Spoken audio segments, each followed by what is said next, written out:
ನಮಸ್ಕಾರ, ಬಡಕಿಲಾ ಪ್ರದೀಪ್ ಯೂಟ್ಯೂಬ್ ಚಾನಲ್ನ ಡಯಟ್ ಡೈರಿಯ ಈ ಸಂಚಿಕೆಗೆ ನಿಮ್ಮೆಲ್ಲರಿಗೂ ಕೂಡ ಸ್ವಾಗತ. ನಮ್ಮ ಜೊತೆ ಡಯಟಿಷಿಯನ್ ರಂಜನಿ ರಾಮನ್ ಅವರಿದ್ದಾರೆ. ಅವ್ರನ್ನ ಕಾರ್ಯಕ್ರಮಕ್ಕೆ ಸ್ವಾಗತ ಮಾಡೋಣ. Thank you so much for joining. Welcome.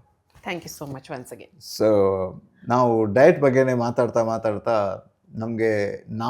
ನೀವು ಈ ಶೋನು ಕೂಡ ಸೋಷಿಯಲ್ ಮೀಡಿಯಾದಲ್ಲೇ ನೋಡ್ತಿದ್ದೀರಾ. ಆದರೆ ಸೋಷಿಯಲ್ ಮೀಡಿಯಾ ಆ್ಯಂಡ್ ಡಯಟ್ ಇದರ ಸಂಬಂಧ ಹಾಗೂ ಅದರ ಅಸಂಬದ್ಧಗಳು, ಅದರಿಂದ ನಮಗಾಗೋ ಪ್ರಾಬ್ಲಮ್ಸು, ಅದ್ರ ಬಗ್ಗೆ ಹೇಳ್ತೀರಾ?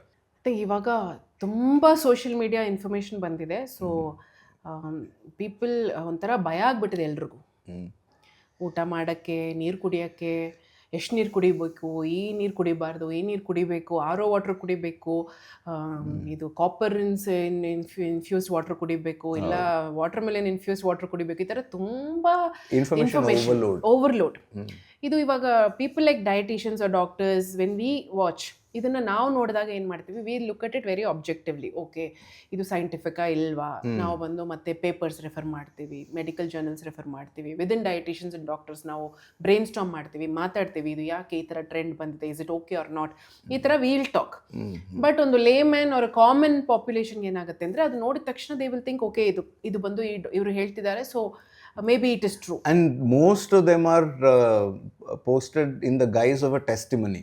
ಯಾರೋ ಒಬ್ರು ಮಾಡಿರ್ತಾರೆ ಅಂತ ಹೇಳಿ, ಅಥವಾ ಯೂಸರ್ ಜನರೇಟೆಡ್ ಕಾಂಟೆಂಟ್ ಇರ್ಬೋದು, UGC ಅಂತಾರೆ. ಬಟ್ ಅದ್ರದ್ದು ನಾನು ನೋಡಿದ್ದೀನಿ, like they have long term impacts ಇರುತ್ತೆ. ಆ ಲಾಂಗ್ ಟರ್ಮ್ ಅಲ್ಲಿ ಏನಾಯ್ತು ಅಂತ ಇನ್ನೂ ಗೊತ್ತಾಗ. ಹೌದು, ಸದ್ಯಕ್ಕೆ ಈವನ್ ನಾವು there are so many injections, so many tablets, newly it has come. ಇವಾಗ it has come, everybody is taking. But ಇದು ಲಾಂಗ್ ಟರ್ಮ್ ಅಲ್ಲಿ ಏನಾಗುತ್ತೆ ಅಂತ ಇವಾಗ ಗೊತ್ತಾಗಲ್ಲ. After 1 year only we will know. ಇದೇ ತರಾನೇ ಕೀಟೋ ಡಯಟ್ ಹಂಗೆ ಆಗ್ತಿತ್ತು. ಲಾಸ್ಟ್ ಇಯರ್ ಎಲ್ಲ keto diet 2 years ago it was so famous. ಅದರದ್ದು ರಿಪರ್ಕಷನ್ಸ್, ಅದರದ್ದು outcomes are showing up now. So ಅವಾಗ maybe for some time it may have worked. ಆದರೆ the impact it has ಬಂದು ಆಮೇಲೆ ಲೇಟಾಗೆ ಗೊತ್ತಾಗುತ್ತೆ. ಅಷ್ಟರೊಳಗೆ ತುಂಬ ಲೇಟ್ ಆಗಿಬಿಡುತ್ತೆ. ಟೆಸ್ಟಿಮೋನಿ ಕೊಟ್ಟವರು ಎಲ್ಲಿದ್ದಾರೆ ಅಂತ ಗೊತ್ತಾಗಲ್ಲ.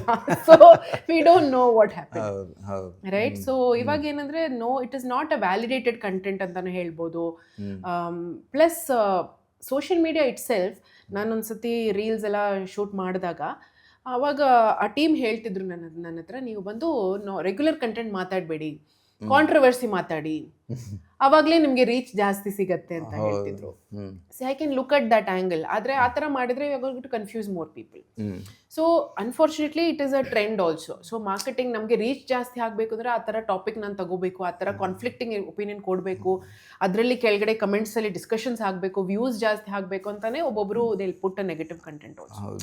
No, that is not good. ಅದೇ ಹೋಗ್ತಾ ಇರೋ ಪ್ರವಾಹದ ವಿರುದ್ಧ ಈಜೋದು ಸ್ವಲ್ಪ ಕಷ್ಟ ಆದರೂ ಪರವಾಗಿಲ್ಲ ಅಂತ ನಮ್ಮ ಎಲ್ಲ ಕಾರ್ಯಕ್ರಮಗಳು ಕೂಡ ನಾವು ಆದಷ್ಟು ಅಥೆಂಟಿಕ್ ಆಗಿರುವಂತಹ ಮಾಹಿತಿಯನ್ನು ಕೊಡುವಂಥವ್ರನ್ನ ಮಾತ್ರ ಕರೆಸಿ ಮಾತಾಡ್ತೀವಿ. ಸೊ ಹಾಗೆ ನೀವು ಇದ್ದೀರಿ. Thank you. Because a lot of business is also involved in this. ತುಂಬ ದೇ ವಿಲ್ ಗೆಟ್ ಕಮಿಷನ್ಸ್ ಎಲ್ಲ ಇದೆ. ಸೊ ಇದ್ರ ಬ್ಯಾಕ್ ಸೈಡ್ ತುಂಬ ಜನಕ್ಕೆ ಗೊತ್ತಾಗಲ್ಲ. But to get that authentic information is important. ಆದರೆ ಇದು ವೆನ್ ಪಬ್ಲಿಕ್ ನೋಡಿದಾಗ ಏನಾಗುತ್ತೆ ಅಂದರೆ, ದೇ ಡೋಂಟ್ ನೋ ಯಾವುದು ಕರೆಕ್ಟು ಯಾವುದು ರಾಂಗ್. ಎವ್ರಿ ವೀಕ್ ಒಂದೊಂದು ಟ್ರೈ ಮಾಡ್ತಿರ್ತಾರೆ. ಓ, ಲಾಸ್ಟ್ ವೀಕ್ ನಾನು ಇದನ್ನು ನೋಡಿದೆ, ನಾನು 1 week ಇದನ್ನು ಟ್ರೈ ಮಾಡ್ತೀನಿ, ನೆಕ್ಸ್ಟ್ ವೀಕ್ ಈ ವಾಟರ್ ತಗೊಳ್ತೀನಿ, ಈ ಜ್ಯೂಸ್ ತಗೋತೀನಿ, ಅದು ಹಂಗೆ. ನಾನು ಚಪಾತಿ ತಿಂದರೆ ಆಗ್ಬೋದೇನೋ ಹೇಳ್ತಾ ಇದ್ರು. ಸೊ ಅದು ಕಾರ್ಬ್ಸ್, ಫಾರ್ ಎಕ್ಸಾಂಪಲ್ ಇವಾಗ ಕೀಟೋ ಡಯಟ್ ಮಾಡಿದ್ಮೇಲೆ ಅವ್ರಿಗೆ ಕಾರ್ಬ್ಸ್ ತಿನ್ನಕ್ಕೇನೆ ಭಯ ಆಗ್ಬಿಟ್ಟಿದೆ. ಸೊ ಒಂದು ರೈಸು ಇಲ್ಲ ಚಪಾತಿ ಏನೇ ಕೊಟ್ಟಿದ್ರೇನು ಅವ್ರು ಒಂಥರ, ಇಲ್ಲ ನನಗೆ ಬೇಡ, ನನಗೆ ಕೀಟೋ ಡಯಟಲ್ಲಿ ಇದೆಲ್ಲ ಕೊಟ್ಟೇ ಇಲ್ಲ ಅಂತ ನಾವು ಹೇಳ್ತಿರ್ತೀವಿ. ಇದು ಬರೀ ಅನ್ನ, ಬರೀ ನಾರ್ಮಲ್ ಕಾರ್ಬೋಹೈಡ್ರೇಟ್ಸ್ ತಿನ್ನಿ ಅಂದರೆ they so scared. So psychologically ತುಂಬ ಇಂಪ್ಯಾಕ್ಟ್ ಆಗುತ್ತೆ ಈ ಥರ when you follow something short cut. Plus ಏನಾದರೂ ಇರ್ರಿವರ್ಸಿಬಲ್ ಆಗಿಬಿಟ್ರೆ, kidney damage or anything happens, ಅದನ್ನು how can you bring it back? So psychological impact ಇದೆ, ಫಿಸಿಯೋಲಾಜಿಕಲ್ ಇಂಪ್ಯಾಕ್ಟು ಇದೆ ಬಾಡಿಯಲ್ಲಿ. ಸೊ ಇದನ್ನು ರಿವರ್ಸ್ ಮಾಡೋಕ್ಕೆ ತುಂಬ ಕಷ್ಟ. ಸೊ ಅದಕ್ಕೆ ವಿ ಸೇ ಈ extreme diets, extreme just going by a broad guidelines ಇಟ್ಕೊಂಡು we should not go. And you should be able to accept ಯಾವ್ದು ಕರೆಕ್ಟ್ ಯಾವ್ದು ರಾಂಗ್ ಅಂತ ಅನಲೈಸ್ ಮಾಡೋ ಅಷ್ಟಕ್ಕೆ ನಿಮಗೆ ಕೇಪಬಿಲಿಟೀಸ್ ಇರಬೇಕು. ಇಲ್ಲಾಂದರೆ you should not follow anything which is given by random person. ಇನ್ನೊಂದು ಏನಂದರೆ, ಇವಾಗ ತುಂಬ ಜನ ಜಸ್ಟ್ 3 months 4 months ಕೋರ್ಸಸ್ ಎಲ್ಲ ಮಾಡಿಕೊಂಡು they are calling themselves as nutritionists. It is not. Ideally, you should be a BSc Dietetics, Nutrition, Food and Nutrition Science, or a MSc Masters. ತುಂಬ ಜನ ಯಾವುದು ರೆಗ್ಯುಲೇಷನ್ಸ್ ಇಲ್ವಾ? ಇಲ್ಲ, ಇವಾಗ ದೇ ಆರ್ ಸ್ಟಾರ್ಟಿಂಗ್. ಇವಾಗ they are telling that to become a dietician, to take BSc nutrition also you must write a NEET exam. ಇವಾಗ next year ಇಂದ mostly it is coming up, so it is easy. ಆದ್ರೆ ಇವತ್ತವರೆಗೂ we have a lot of quacks. ಇಷ್ಟರೊಳಗೆ ಮಾಡಿದವರು ಇವಾಗ it's okay, we are valid, but next year ಇಂದ mostly I think new policies ಇದ್ಲಿ they have to do a NEET exam to get nutrition, which is good for us. ನಾನು MSc dietetics, so MSc masters in dietetics and food service management. I am also a certified diabetes educator. So all this ಬಂದು extra add ons ಆಗುತ್ತೆ, but basic foundation ಅದಿರಬೇಕು. ಆದರೆ ಇವಾಗ ಏನಾಗ್ತಿದೆ ಅಂದರೆ ತುಂಬ we call them as quacks. So they are just doing ಒಂದು 3 months course ಮಾಡೋದು, 6 months ಕೋರ್ಸ್ ಮಾಡೋದು, just calling themselves nutritionist and they are giving guidance. ಇದು ಬಂದು ಇಟ್ ಇಸ್ ಅನ್ಫಾರ್ಚುನೇಟ್ಲಿ ಅವ್ರು ಎಷ್ಟು ಮಂತ್ ಕೋರ್ಸ್ ಮಾಡಿದಾರೋ ಅಷ್ಟೇ ಫಲ ಕೂಡ ಅಷ್ಟೇ ಇರುತ್ತೆ, ಅಷ್ಟೇ ಇರುತ್ತೆ. ಕರೆಕ್ಟ್, ಅಷ್ಟೇ ಇರುತ್ತೆ. ಸೊ ನಮಗೇನಂದ್ರೆ people are trusting these kind of content. So ಅವಾಗ people will have side effects and ಆ ಥರ ಇದ್ದಾಗ it is a very sad thing. So it will go to a proper qualified dietician. ಏನೇ ಇದ್ರೂ ಅಲ್ಲಿ ಹೋಗಿ ನೀವು ಬಂದು ನಿಮ್ಮದು ಡಯಟ್ನ ಕರೆಕ್ಟ್ ಮಾಡ್ಕೊಳ್ಳಿ, ನಿಮ್ಮ ಬಾಡಿಗೋಸ್ಕರ ಮಾಡ್ಕೊಳ್ಳಿ. ಏನಾದರೂ ನಿಮಗೆ ಗೊತ್ತಿರುವಂಥ extreme cases because of social media diet? Social media ಆಮೇಲೆ ಈ ಥರ ಲಿಕ್ವಿಡ್ ಡಯಟ್ ಮಾಡು ಅಂತಾರೆ. ಆಮೇಲೆ load of marketing, you know the products ನಾವು we have meal replacement products and you have like Herbalife products and all of that where people ಏನೋ ಒಂದು experience ಹೇಳಿದ್ರಿ. ಹೌದು, ಪೀಪಲ್ ಇವಾಗ ಏನಾಗ್ಬಿಟ್ಟಿದೆ ಅಂದ್ರೆ ಅವ್ರು ಅಷ್ಟು ಪ್ರಾಡಕ್ಟ್ಸ್ ತಗೊಂಡ್ಬಿಟ್ಟು ನಾರ್ಮಲ್ ಊಟ ಮಾಡೋಕ್ಕೆ ಅವ್ರಿಗೆ she is not getting the confidence. ಅಂದರೆ ಏನಾಯ್ತದೆ ಅಂದರೆ ಇವಾಗ ಅವ್ರು ಬರೀ ಮೀಲ್ ರಿಪ್ಲೇಸ್ಮೆಂಟ್ ಮೇಲೆ ಡಿಪೆಂಡ್ ಆಗಿಬಿಟ್ಟಿದಾರಾ. ಬೆಳಗ್ಗೆ ಒಂದು ಶೇಕು, ಈವ್ನಿಂಗ್ ಒಂದು ಶೇಕ್, ಮತ್ತೆ ಮಧ್ಯದಲ್ಲಿ ಒಂದು ಊಟ ಮಾಡ್ತಾರೆ ಅಷ್ಟೇ. ಇವಾಗ ಅದನ್ನ ಬಿಟ್ಟರೆ ಅವ್ರಿಗೇನಾದರೂ ಆಗ್ಬಿಡುತ್ತೋ, ಇಲ್ಲ ನಮಗೆ ಕಂಟ್ರೋಲ್ ಮಾಡೋಕ್ಕಾಗಲ್ವೋ ಅಂತ ಆ ಮೆಂಟಲ್ ಸ್ಟ್ರೆಂತ್ ಬಂದು ಇವಾಗಿಲ್ಲ. ಸೊ ಇನ್ನೊಂದೇನಂದ್ರೆ ಒಂಥರ ಟ್ರ್ಯಾಪ್, ಯಾಕಂದ್ರೆ ಎಲ್ಲ ಮಾರ್ಕೆಟಿಂಗ್ ಬೇರೆ ಮಾಡಬೇಕು ಅವ್ರಿಗೆ. ಸೊ ಅದೊಂದು ಟ್ರ್ಯಾಪ್ ಆಗ್ಬಿಡುತ್ತೆ. ಸೊ ಈ ಥರನೂ ಸಿಗಾಕೊಂಡ್ಬಿಟ್ಟು ಒಬ್ಬೊಬ್ರಿಗೆ ಹೆಂಗೆ ಆಚೆ ಬರಬೇಕು ಮೋಸ್ಟ್ಲಿ ಒಂದೊಂದು maybe they will all again ಎಲ್ಲದರಲ್ಲೂ ಸಕ್ಸಸ್ ಸ್ಟೋರೀಸ್ ಮಾತ್ರ ಹೈಲೈಟ್ ಮಾಡ್ತಾರೆ, ಫೇಲಿಯರ್ ಸ್ಟೋರೀಸ್ ಯಾರು ಹೈಲೈಟ್ ಮಾಡಲ್ಲ. ಆ್ಯಂಡ್ ಆಲ್ ಟೆಸ್ಟಿಮೋನಿಯಲ್ಸ್ ನೋಡ್ಕೊಂಡು ಹೋಗ್ತಾರೆ. ಬಟ್ ನನಗೇನೆ ತುಂಬ ಜನ ಬಂದಿದ್ದಾರೆ with side effects. Kidney problems ಇದೆ, they have come with side effects, digestive problems. ತುಂಬ ಜನಕ್ಕೆ ಬ್ಲೋಟಿಂಗ್ ಆಗ್ಬಿಡ್ತೇವೆ, they go on high protein shakes and all of that. Digestion ಆಗಲ್ಲ, ಆಮೇಲೆ ಅದನ್ನ ಹೆಂಗೆ ಕರೆಕ್ಟ್ ಮಾಡೋದು ಅಂತ ಗೊತ್ತಾಗಲ್ಲ. ಸೊ ಈ ಥರ they get into trap also. So ಪ್ರಾಡಕ್ಟ್ಸಲ್ಲೂ ಟ್ರ್ಯಾಪ್ ಆಗ್ಬೋದು, ಆಮೇಲೆ ಈ ಥರ ಕ್ವಿಕ್ ಡಯಟ್ಸಲ್ಲಿ ಟ್ರ್ಯಾಪ್ ಆಗ್ಬೋದು, quick fixes, shortcut diets, remedies, ಆ ಥರ ಎಲ್ಲ ಮಾಡಿಕೊಂಡು so people get impacted by all these things.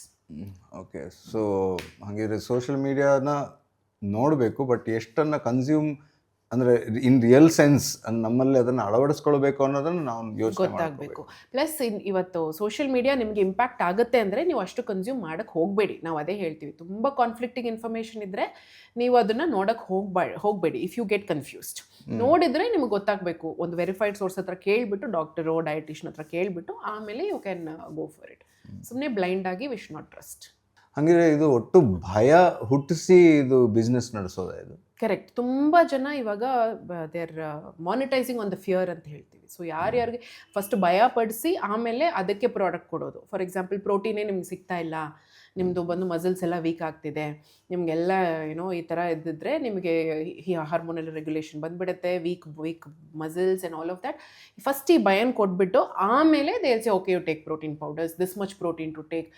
Blindly they will say 1.5 grams per kg body weight ತಗೋಬೇಕು ಅಂತ. People are loading up 80 grams, 100 grams protein they are taking and they are not able to digest daily. They're not able to digest and they're coming.